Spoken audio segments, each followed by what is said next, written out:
1984 में मान्यवर काशीराम साहब और बहन कुमारी मायावती जी ने बहुजन समाज पार्टी का गठन किया। 1984 से पहले मोस्ट बैकवर्ड और एससी समाज की बहुत सी जातियों को राजनीतिक भागीदारी से वंचित रखा जाता था।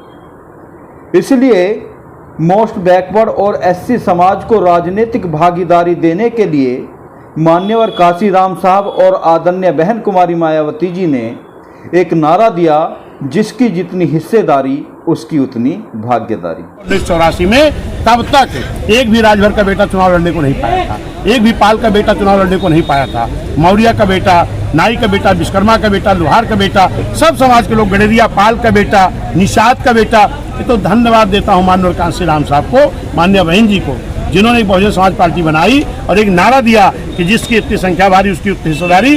जिसको कभी हिस्सेदारी नहीं मिली थी उसको भी बहुजन समाज पार्टी के नेता माननीय साहब बहन जी ने भागीदारी दिया, और जिसको मिलती थी उनको भी उनकी संख्या के आधार भागीदारी देने का काम किया। तो पीडीए का काम, सर्व समाज का काम जो करने वाली नेता है माननीय बहन जी है, जो party Bahujan Samaj party. Bahujan Samaj party के प्रदेश अध्यक्ष श्री विश्वनाथ पाल जी ने बताया, जिन वर्गों को एनडीए और यूपीए ने राजनीतिक भागीदारी नहीं दी थी, उन वर्गों को बहुजन समाज पार्टी ने भाईचारा बनाकर तमाम उन वर्गों को राजनीतिक अधिकार दिलाए जिन लोगों को काफ़ी समय से इन दोनों संगठनों ने राजनीतिक अधिकारों से वंचित रखा। देखिए, ये भारतीय जनता पार्टी का जो एनडीए गठबंधन है, समाजवादी कांग्रेस का जो इंडिया गठबंधन है, इन दोनों लोगों की मिली भगत के नाते हमारे बहुजन समाज के लोगों को धोखा दिया गया।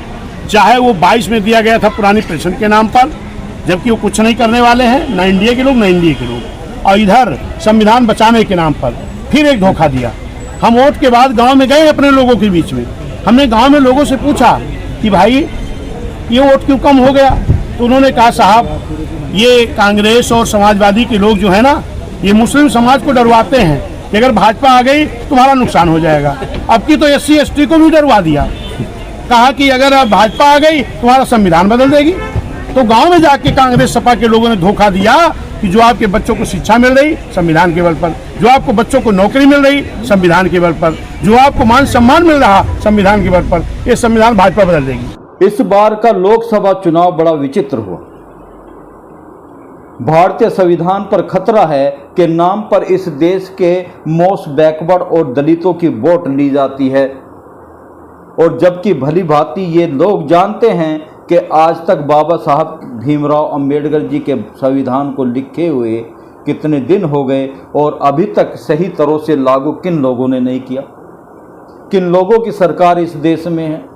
और वही लोग आके कहते हैं कि भारतीय संविधान को खतरा है, हमें वोट दो, हम भारतीय संविधान की रक्षा करेंगे। और हमारा भोला भाला समाज अपनी वोट उन्हें देता है और ये उम्मीद रखता है कि भारतीय संविधान को ये लोग बचाएंगे। पर जब आरक्षण पर बात आती है तो ये लोग चुप्पी साध जाते हैं। और भाजपा के एक सांसद हमारे अयोध्या के ही थे, उन्होंने बोला 272 चाहिए सरकार बनाने के लिए, 400 पार चाहिए संविधान बदलने के लिए। क्या भाजपा का नीचे से लेकर ऊपर तक कोई नेता बोला?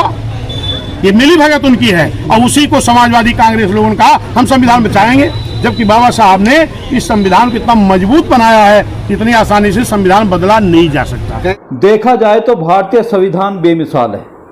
इस संविधान की रचना बाबा साहब ने की और इसकी विश्व में काफ़ी प्रशंसा होती है कि जो संविधान बाबा साहब भीमराव अंबेडकर जी ने भारत के अंदर लिखा वो संविधान बेमिसाल।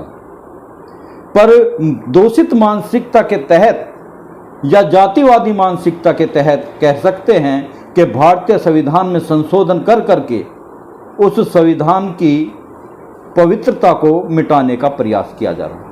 कैसे संविधान की आर्टिकल को बदल करके नुकसान किया जा सकता है, जो नुकसान आज भाजपा कर रही है।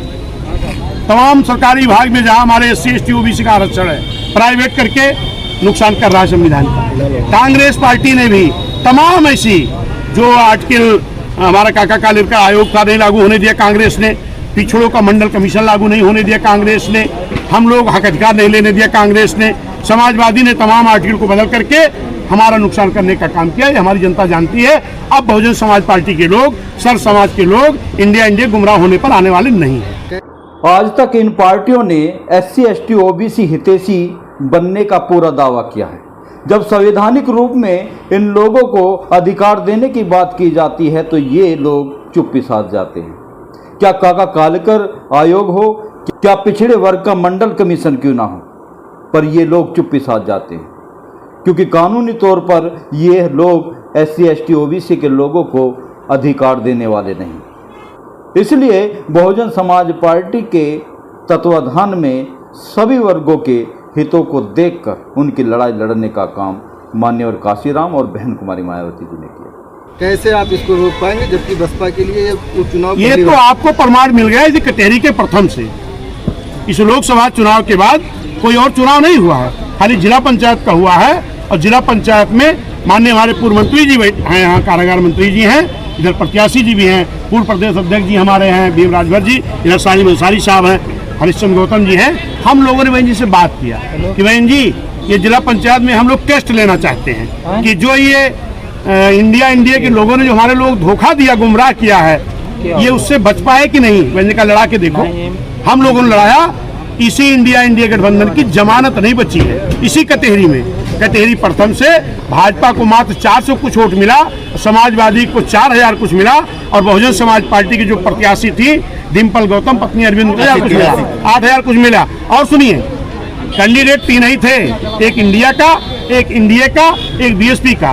बीएसपी का कैंडिडेट 8000 वोट कुछ पाया, यानी 4000 कुछ से लीड हुई। तो इस पूरे देश में एक माहौल बनाया जा रहा है कि बहुजन समाज पार्टी खत्म होने की कगार पर है, जबकि पूरा देश जानता है ये तमाम विपक्षी पार्टी वाले लोग देश के अंदर झूठ, सच, फ्रेब, धोखा और नौटंकी जैसे कार्य कर कर देश की भोली भाली जनता का बेवकूफ़ बनाकर इनकी वोट लेने का काम करते हैं और बाद में इन्हीं लोगों को ठेंगा दिखाने का काम करते हैं। इससे आपको नहीं मालूम हो रहा कि हमारे लोग सचेत हो गए, अब धोखे में नहीं फंसने वाले। ये चाहे इतना गणित लगा ले, ये इंडिया के धोखे में बहुजन समाज आने वाला नहीं है।